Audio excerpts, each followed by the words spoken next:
This is breaking news from the Las Vegas Review-Journal, sponsored by Michael Gaughan's South Point Hotel, Casino, and Spa.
is David Roger, General Counsel for Las Vegas Police Protective Association, and Officer Bookman's attorney. It's D-A-V-I-D-R-O-G-E-R.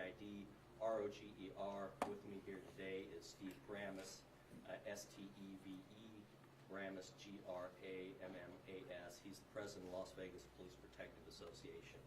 Now, our intent is to give you a brief presentation of maybe some evidence that you're not familiar with, and offer you perhaps a different perspective of this case. As you know, the Clark County Grand Jury heard testimony over a number of days. The prosecution put on witnesses. We were allowed to put on a couple of our experts, as well as testimony from Officer Bookman. Last night, the Clark County Grand Jury declined to indict Officer Alex Bookman on murder charges. And so at the end of this presentation, we'll answer as many or all of your questions that we have answers to. And so if you would be kind enough to hold your questions until the end. And President Steve Grammas would like to have a few comments. All right, good morning, everybody. As David said, President Steve Grammas, S-T-E-V-E-G-R-A-M-M-A-S. Yeah, first of all, thank you guys for coming out today. This is something that has weighed heavily on our community, on our police department, and our association since last year. And through this process, we felt it was super important to get more information out. As you all are aware, the grand jury proceedings are secretive, and so the things going on in there are not released to the public. I am very happy that we have David Roger as our general counsel. David Roger has been a part of this on our side with helping Officer Bookman through this entire process, as well as the rest of our executive board. And so with David's blessing on this topic, because he's been in the limelight so many times as the former district attorney, we thought it important to let the public know, from our perspective, more about this case. And that's why we're so happy you all came here today. David's going to do an amazing presentation that I really think is going to give a lot of clarity to folks. And like he said, we'll take questions at the end. So again, thank you so much for coming. Please grab your packets so that you have some more information from us. And I will turn it over to David.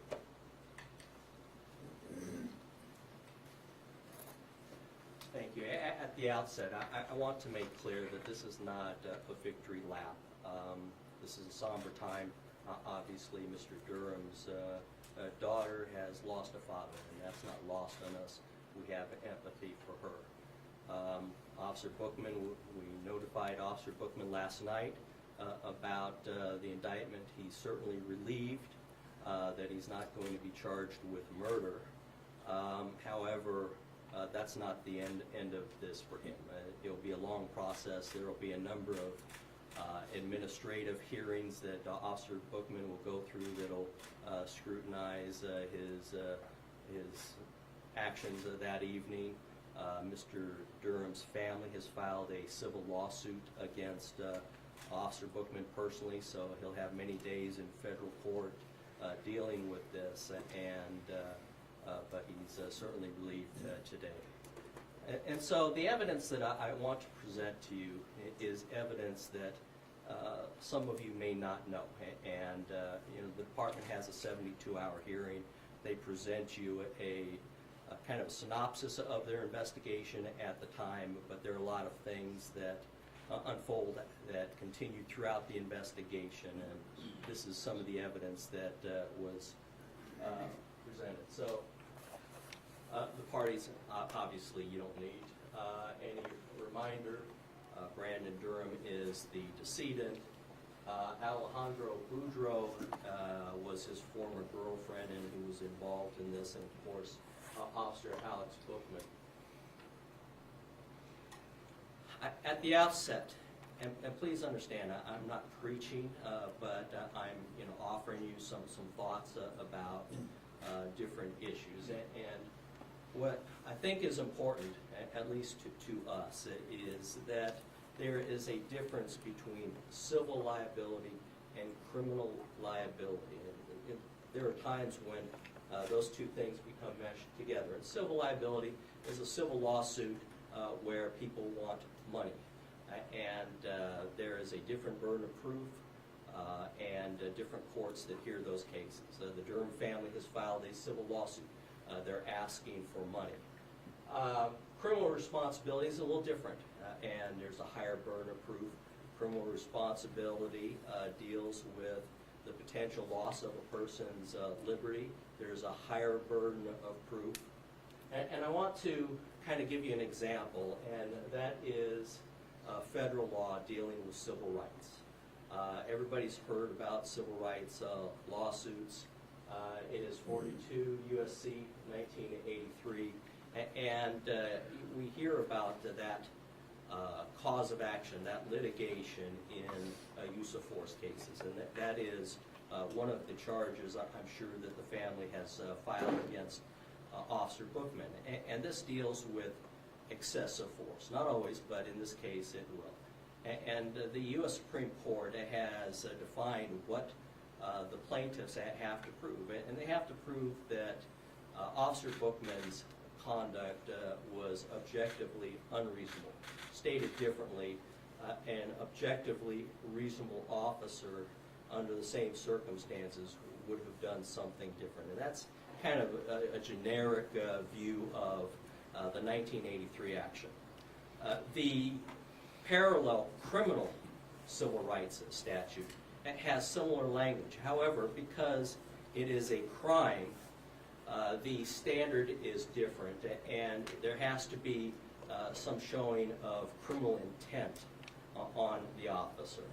And that is the thing that distinguishes civil cases from criminal cases. It's that there is some criminal intent. And the courts have said that with respect to the Civil Rights Act, not only does a plaintiff have to show that an officer's conduct was objectively unreasonable, but because it's a crime, they have to show that the officer specifically intended to use excessive force.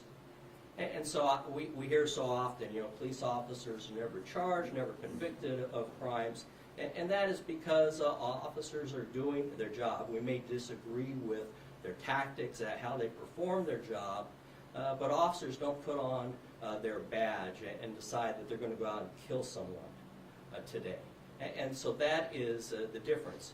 In a criminal case, you have to show not only that there is a killing, but that the officer had criminal intent. And that has been our position all along. People can debate on whether Officer Bookman's tactics were appropriate, but what we believe is indisputable is that Officer Bookman was doing his job and he did not have criminal intent. And that was the focus of this criminal grand jury investigation. Did Officer Bookman commit murder when he used deadly force? These are the statutes that the grand jury presumably was instructed on, and we say that because we weren't in the grand jury room. But when Officer Bookman was given notice that he was going to face an indictment, these were the charges, and it was murder. And the statute defines murder as the unlawful killing of a human being with malice aforethought. That is the criminal intent. That is the unlawfulness. That's what a grand jury had to consider over the last couple of months. Did Officer Bookman, was his use of force unlawful? Did he have malice in his heart, or was he doing his job? And the grand jury answered that question in the negative. They concluded that there was insufficient evidence that Officer Bookman committed murder. And that is what the criminal charges are all about.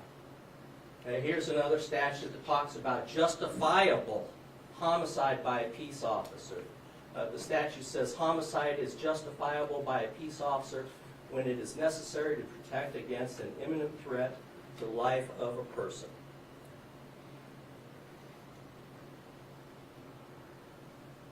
There has been some discussion about whether Officer Bookman shot the wrong person. There's been a lot of talk about the red hoodie, and we're going to talk about that later in this presentation. But from Officer Bookman's perspective, when he told Mr. Durham to drop the knife, Mr. Durham posed a threat to his girlfriend. And in those seconds in which Officer Bookman had to make this decision, he believed that Mr. Durham was the aggressor. But make no mistake about it, whether you believe that Officer Bookman shot the wrong person, or you believe that Officer Bookman truly believed that Mr. Durham was the aggressor, the issue for the grand jury, a criminal grand jury, is whether Officer Bookman had criminal intent. And from our perspective, whether you believe that he shot the wrong person or you believe that he shot the aggressor, he didn't have criminal intent. And that's what the grand jury has been focused on. And you know, there will be a lot of discussion, there will be a lot of Monday morning quarterbacking about what Officer Bookman did in those 2 seconds. But that will occur in a civil lawsuit.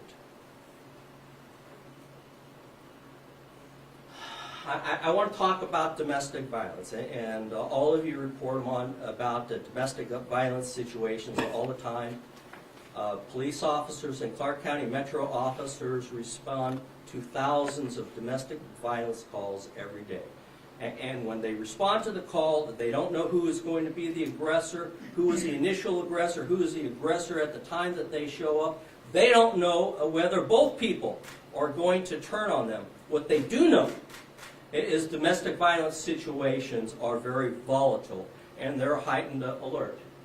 And we know that Mr. Durham had a domestic relationship with Ms. Boudreau in October 2024. Whether they lived together or not, they had a domestic relationship. And the couple agreed to terminate their relationship just days before this shooting. And Mr. Durham purchased a plane ticket for his girlfriend to move back to Florida. She had the plane ticket, and on the night before, relatively night before, within probably 28, 36 hours, Mr. Durham called the police to have his girlfriend removed from the house. And officers responded. Officer Bookman responded as well. As soon as they put the girlfriend in a vehicle to take her to the airport, Mr. Durham went online and canceled the flight ticket. And that is what precipitated this domestic dispute. And so when the female got to the airport, she found out that she did not have a ticket, and that Mr. Durham had canceled the plane ticket, and that ignited her, her anger, her displeasure with him, and that's what caused her to ultimately go back to the house.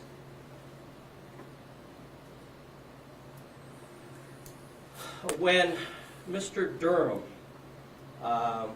heard the commotion, and let me back up and talk to you about this house. And so this is a one-story house. It originally had a garage. The garage was converted into what has been referred to as a man cave. And this was where Mr. Durham entertained his guests. And the garage had a front door to it. It had windows facing the street.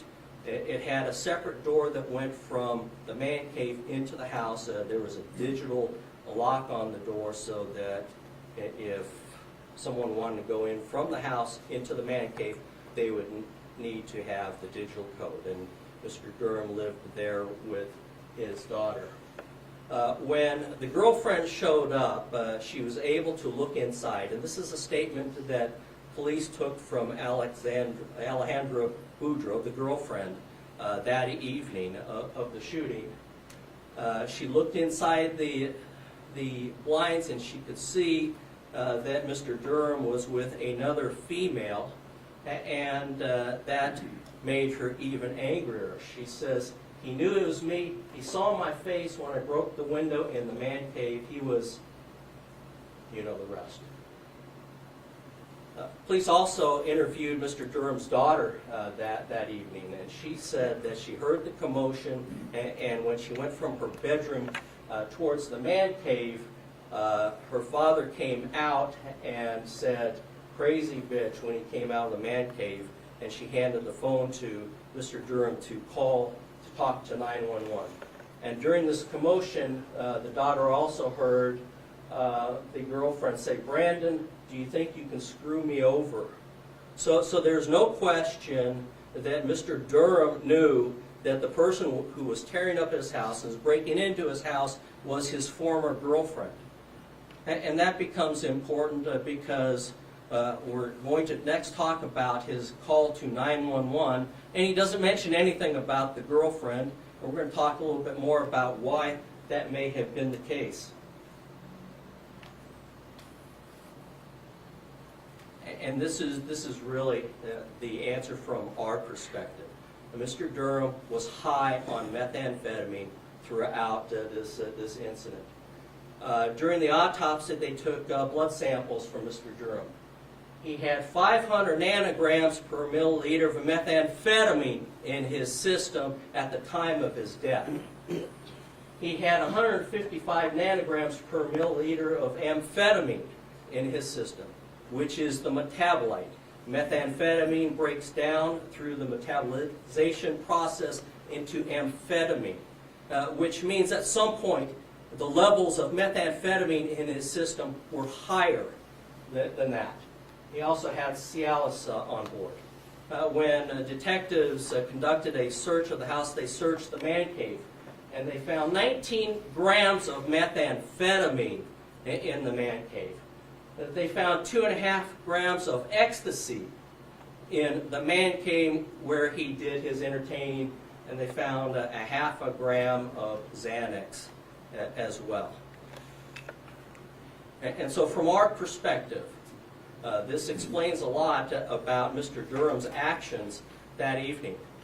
And please understand, we're not suggesting that Officer Bookman knew some of this information. What we are saying is that this evidence corroborates Officer Bookman's perception in those few seconds that Mr. Durham was the aggressor in that incident, that he was holding this female and had a knife close to her throat, close to her carotid arteries.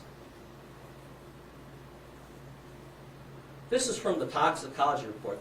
We had an expert, and you'll see in the packet that we had an expert conduct an analysis of the toxicology, but this is the medical examiner's toxicology report. Blood levels of 200 and 600 nanograms per milliliter have been reported in methamphetamine abusers who exhibited violent and irrational behavior. High doses of methamphetamine can also elicit restlessness, confusion, hallucinations, circulatory collapse, and convulsions. This is the medical examiner's toxicology report. Now, we don't know what Mr. Durham's mindset was at the time. We can draw certain inferences from his conduct in light of the fact that he had this much methamphetamine in the system. But he had 500 nanograms per milliliter of methamphetamine, and experts have said that people have exhibited aggressive behavior, violent behavior, and have hallucinated when they have those levels of methamphetamine in their system. And so this is an example of how his state of mind might not have been his right state of mind. This is his call to 911. When he knew that his girlfriend was the person outside trying to break in, he says, "These two people out here is killing, shooting guns at my house." There were no two people. There were no guns. So was he hallucinating at that time? What we do know is Mr. Durham was high on methamphetamine when he made that call. He says they already killed someone. Nobody was killed in that house. Was he hallucinating? We don't know, but what we do know is he was high on methamphetamine.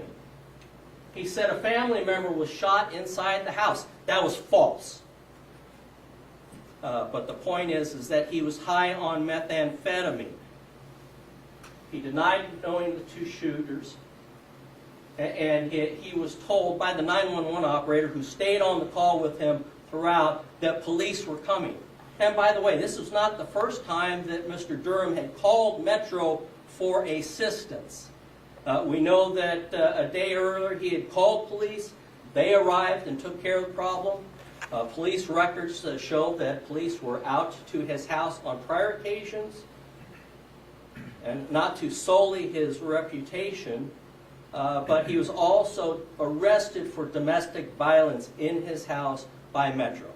And so the point of it is that he knew that when you call police, they are going to arrive. But he was high on methamphetamine.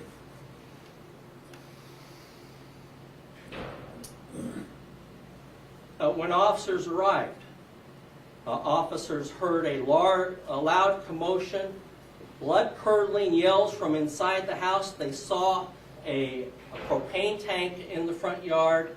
They saw that a small window had been broken next to the door, and Officer Bookman and the other officers made the decision that they had to go inside the house to save someone's life. And that's exactly what they did. And Officer Bookman was the first through the door. You've seen the body-worn camera. There are narrow hallways, and as he's going down the hallways, they're trying to check doors, which is standard protocol. At one point, there's no noise, and then they hear noise again, but throughout, they're yelling, "Metro Police! Metro Police!" And so Mr. Durham called the police. He knows the police show up when you call the police. He heard, or should have heard, them yelling, "Metro Police." He's on the call with 911. There should be no question that Mr. Durham knew that the person who was telling him to drop the knife was a police officer.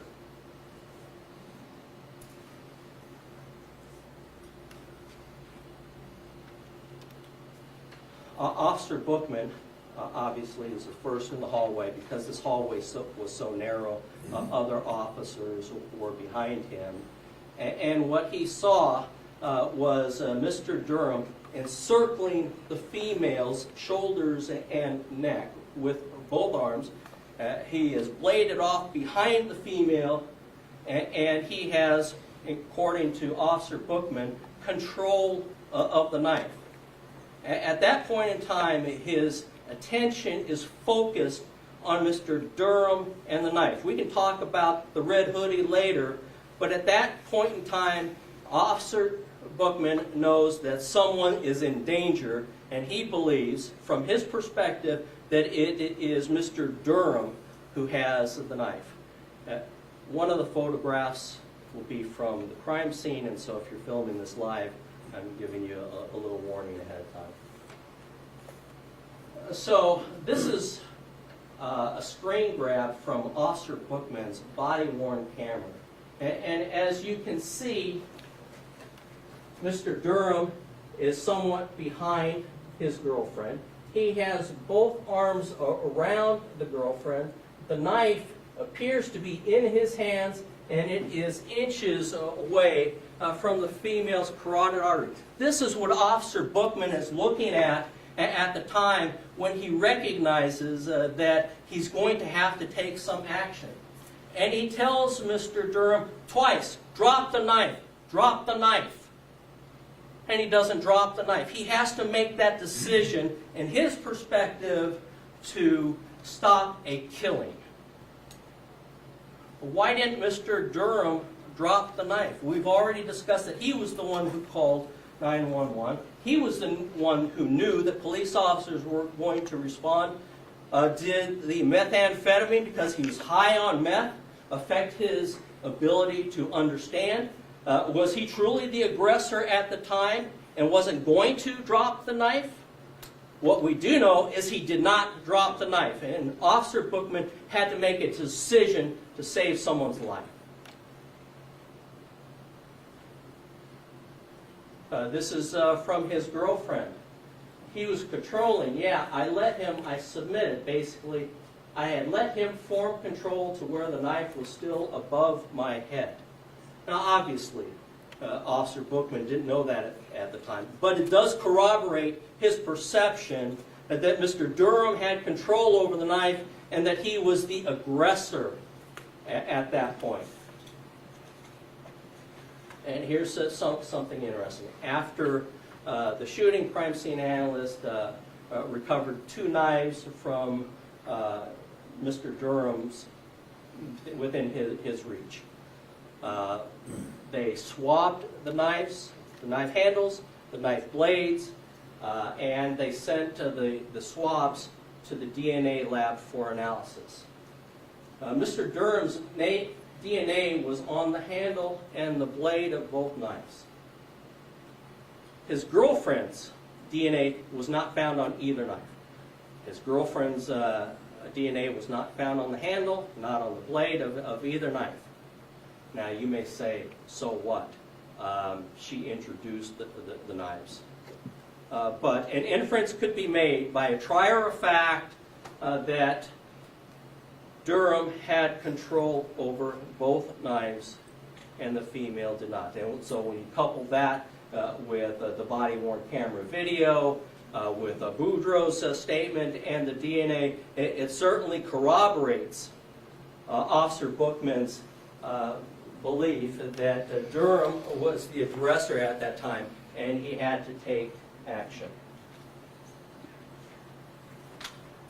You'll see in the following photographs, these are screen grabs, that Boudreaux recognized that it was the police who came in.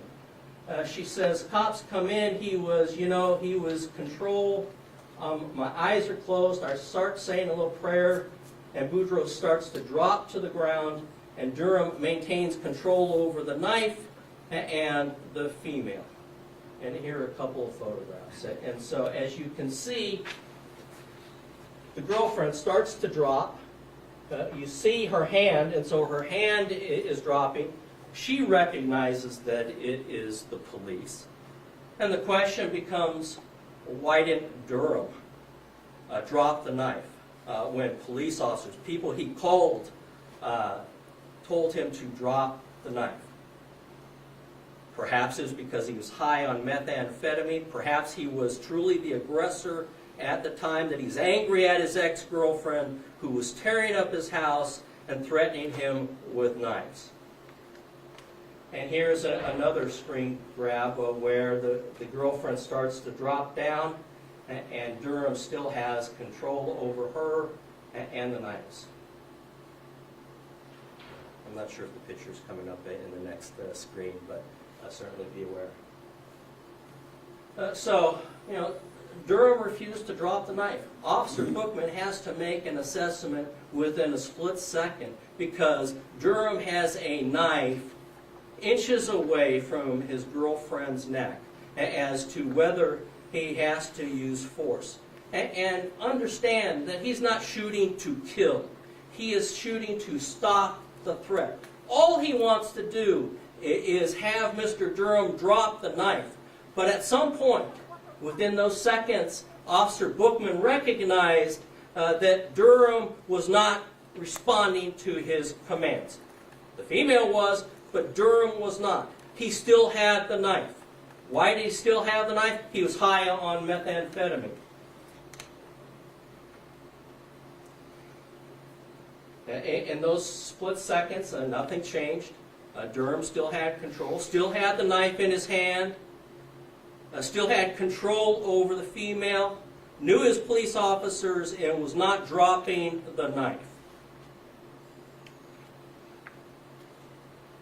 Officer Bookman fired a single round, tried to fire high to avoid hitting who he believed was the victim at the time, the girlfriend. He didn't know whether he had struck Mr. Durham, but he sees Mr. Durham fall backwards along with the female, and Mr. Durham still has control over the knives. He believes that he has not stopped the threat to the female. And so he continues moving forward and fires additional rounds. And here's the picture of, you can see the girlfriend down here. This is Durham, and he still has the knife in his hands. This is what Officer Bookman saw, and this is why he continued to fire to eliminate the threat to this female. This is a crime scene photograph, and you can see a little bit encircled the two knives near Mr. Durham's hands.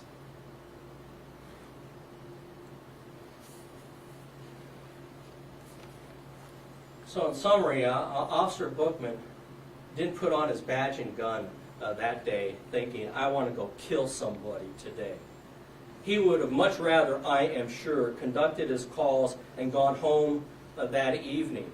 But he was forced into this situation. He felt, as well as the other officers, that he had to take action to save the female's life. And whether you believe, as I said at the beginning, that Officer Bookman shot the wrong person or shot the right person, the aggressor, the person that he believed was a threat to the female, there is no criminal intent. And while I was not part of the deliberations with the grand jury, from our perspective, we believe that there is insufficient evidence to establish that Officer Bookman had criminal intent. And from our perspective, his perception that Mr. Durham was the aggressor and that he posed a threat to the life of the female was justified under the circumstances. And we believe respectfully that the grand jury made the right decision. Now, let's talk about focused attention.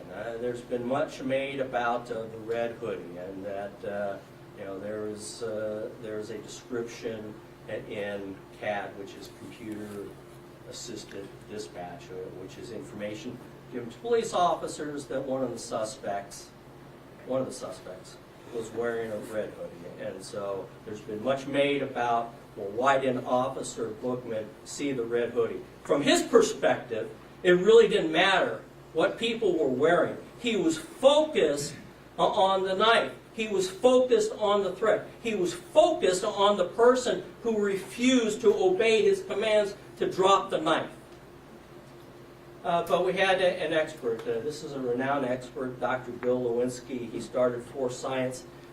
He has done hundreds of scientifically reviewed studies on use of force and how officers react in use of force cases and under the stress. And he talked about a phenomenon of focused attention. And whether you call it tunnel vision or focused attention, he wrote, in moments of immediate threat, people can experience tunnel vision or a narrowing of visual attentional focus. This usually involves focusing on the most critical aspects of the incident to the exclusion of other elements that later may be glaringly obvious, but at the time appear less significant. There have been a number of studies. I was reluctant to include this in the PowerPoint because I don't want to trivialize what happened. But one of the first studies that you can find on YouTube is one by Simmons and Chabris, C-H-A-B-R-I-S,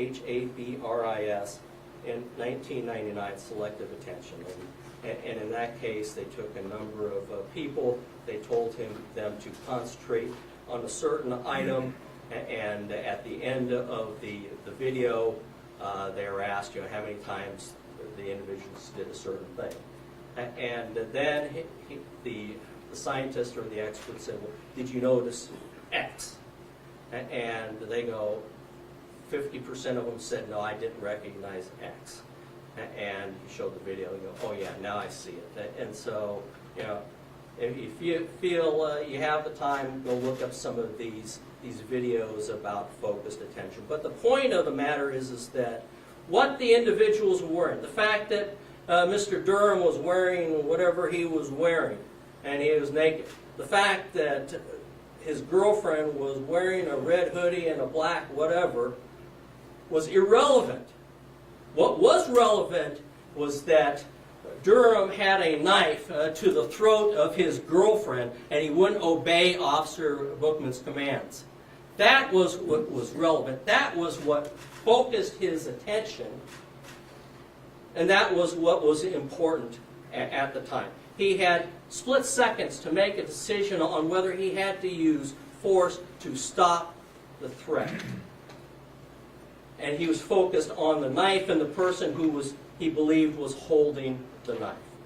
And that is selective attention. And so for months we've heard about the red hoodie from our perspective, from the experts' perspectives, and perhaps even from the grand jury's perspectives. The red hoodie was irrelevant. What was relevant was that a human being was holding a knife to another human being's neck, and he wouldn't drop the knife. And Officer Bookman had to make that difficult decision to try to stop the threat. And that is selective attention. And so we want to thank you for coming. We hope that at least you walk away recognizing that there's a different perspective to this case. We trust that some information probably was not given to you at that 72-hour hearing through no fault of the departments, but nevertheless, some of this evidence, I presume, was presented to the grand jury. I know that Officer Bookman testified. I know that Dr. Lewinsky testified, and I know that one of our internal experts, Chad Lyman, testified as well. And with that, I'll open it to questions.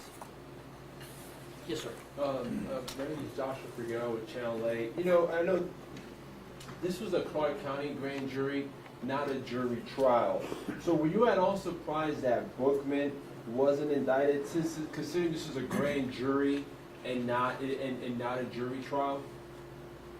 You know, we neither Officer Bookman nor the PPA take anything for granted.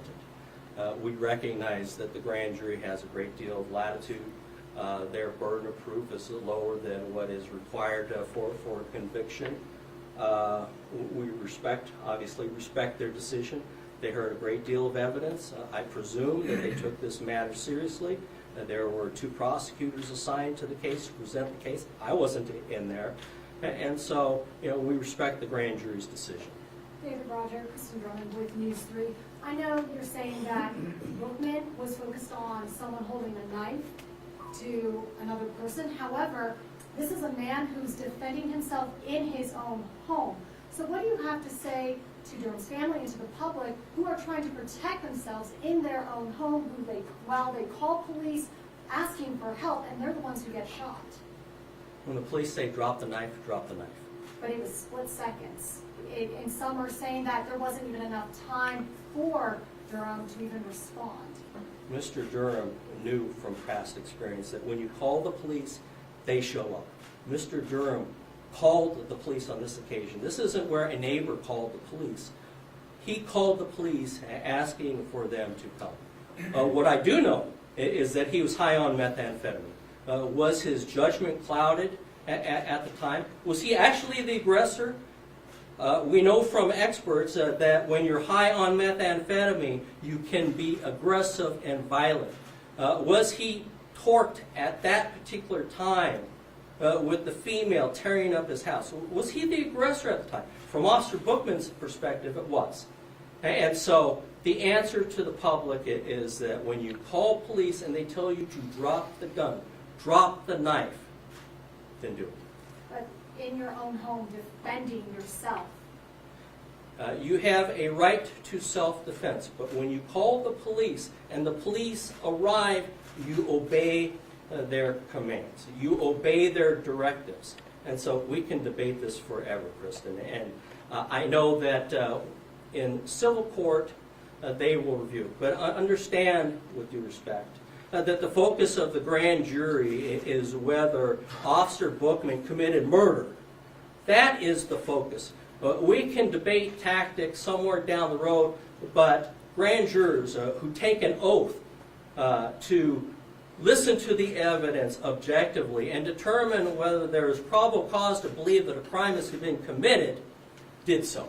And I think that it does a disservice to them to change the conversation, and I'm not directing this to you, but this is in general, change the conversation to the castle doctrine and everything else. The point of the matter was that Mr. Durham called the police. He was high on methamphetamine. When they arrived as he requested and told him to drop the knife, he didn't drop the knife.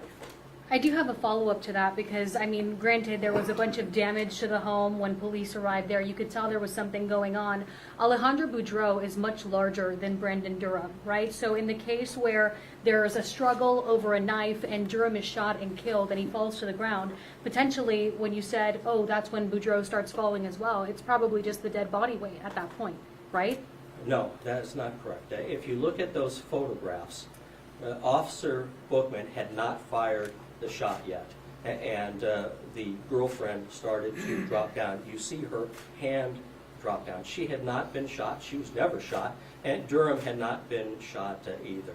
And so I recognize that there will be a lot of people who will want to take this step by step and do a lot of Monday morning quarterbacking. And you know, perhaps that's what makes our system good. That's why you are here as reporters, to ask those questions and so that the public knows. What I am telling you is that Officer Bookman did not commit a crime. He did not commit murder. I guess the question I had is, you know, to be clear, I know did Bookman see Durham as a threat to Boudreaux or also to his life as well? Did Bookman also feel threatened?